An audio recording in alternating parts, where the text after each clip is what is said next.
Minútka praktických situácií o oknách s Marekom. Dnešná téma bude jednoduchá.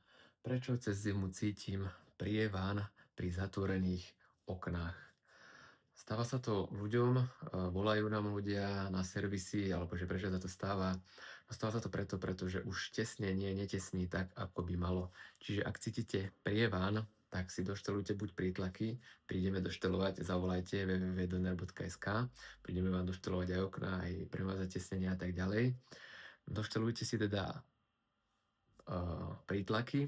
Pokiaľ by to nepomohlo a dáte do okna papier kancelársky, ktorý zavriete v okne a že by išiel vytiahnuť a prítlaky by boli naplno, tak už je vhodné buď vymieňať tesnenia, v tom lepšom prípade, v horšom prípade výmena okien, ale výmena okien pre vás v lepšom prípade, pretože vám vydržia niekoľko desiatok rokov, takže je to investícia do nehnuteľnosti.